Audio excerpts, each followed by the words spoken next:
Hello বন্ধুরা, আমি আবারও চলে এলাম নতুন একটা রেসিপির সঙ্গে। আজ আমি আপনাদের সঙ্গে শেয়ার করব পেঁয়াজকলির একটা ইউনিক রেসিপি। পেঁয়াজকলির সময় প্রায় যেতে বসেছে। এর আগে আপনারা অনেক রকমের পেঁয়াজকলির রেসিপি খেয়েছেন, বাট আজকের রেসিপিটা একদমই অন্যরকম। দেখুন, এখানে আমি পেঁয়াজকলিগুলো প্রায় 1 ইঞ্চি করে কেটে নিলাম। দেখুন, ফুলগুলো বাদ দিয়ে দিলাম। পেঁয়াজকলিগুলো এখন আমি পরিষ্কার করে জলে ধুয়ে নিলাম। এখন কিছু মশলা বেটে নেব। প্রথমে নিলাম একটা বড় সাইজের পেঁয়াজকে টুকরো করে নিয়েছি, কয়েক টুকরো আদা, এরপরে দিয়ে দিলাম 6 থেকে 7টা কাঁচা লঙ্কা। এরপর এই মশলাটা এখন আমি মিহি করে পেস্ট করে নেব। এখানে কিন্তু আমি রসুন দিলাম না, তবে রসুনটা ইউজ করব পরে। কিভাবে করব সেটাই আপনারা দেখতে থাকুন। তো মশলাটা আমার বাটা হয়ে গেছে। এখন আমি উনান জ্বেলে নেব। রান্না উনানে হোক বা গ্যাসে, যদি কাটা বাটা সব কিছু আগে থেকে গুছিয়ে নেওয়া যায় তাহলে অনেক মনোযোগ সহকারে রান্নাটা করা যায়, তাই না বন্ধুরা? এখন উনান জ্বেলে কড়াইটা বসিয়ে দিয়েছি। কড়াইটা খুব ভালোভাবে গরম হলে অল্প পরিমাণে সরিষার তেল দিলাম, দেখলেন, কারণ বারে বারে তেল দিতে হবে, সেই কারণেই অল্প। এখন তেলটা মিডিয়াম গরম হলে হলুদ গুঁড়ো দিয়ে দিলাম, এরপর বাটা মশলাটা দিয়ে দিলাম। এখন মশলাটা আমি কষিয়ে নেব। তেলটা যদি অতিরিক্ত গরম হয়ে যায় তাহলে হলুদটা জ্বলে যেত, সেই কারণে মিডিয়াম গরমেই হলুদটা দিলাম। এরপর আমি একটা বড় সাইজের টমেটো কুচি দিয়ে দিলাম। তারপর আমি আবারও কষাতে থাকবো যতক্ষণ না টমেটোটা গলে যায়।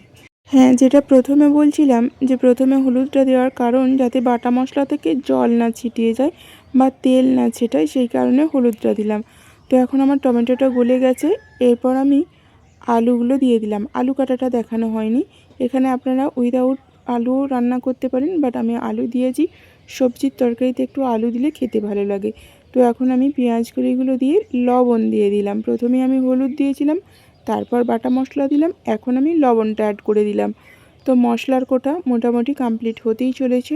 এখন আমি অল্প একটু কষিয়ে জল দিয়ে দেব। জলটা অবশ্যই একটু বেশি করে দেব যাতে প্রপারলি আলুটা সিদ্ধ হয়ে যায়, পরে আবারও একটু ঝোল বেশি থাকে, কারণ ঝোলটা পরে কমে যাবে। তো এখন আমার আলুটা সিদ্ধ হতে থাক, এখন কিছু কাজ করে নেব। চলুন, এখানে আমি ডিম ফাটিয়ে নিচ্ছি। আপনারা আপনাদের প্রয়োজন মতো নেবেন। আমি এখানে 3টি ডিম নিলাম। ডিমটাতে এখন আমি অল্প পরিমাণে লবণ দিয়ে ফেটিয়ে নেব। দেখুন, খুব সুন্দরভাবে স্মুথলি ফেটিয়ে নিতে হবে যাতে কুসুমগুলো খুব সুন্দরভাবে গলে যায়। তো এখন ফেটানো হয়ে গেছে। চলুন দেখি আলুটা প্রপারলি সিদ্ধ হয়েছে কিনা। ঝোলটা অনেকটাই আছে, তো আমি এখন কনফার্ম হয়ে নিচ্ছি যে আলুটা সিদ্ধ হয়েছে কিনা। সিদ্ধ হয়ে গেছে। এখন আমি ঝোলটা নামিয়ে নিচ্ছি। যদিও বা রান্নাটা মাখো মাখো হবে, তো পরে প্রসেসিং বাকি আছে, সেই কারণে ঝোলটা একটু বেশি। চলুন, কড়াইটা পরিষ্কার করে এখন আমি বসিয়ে দিলাম।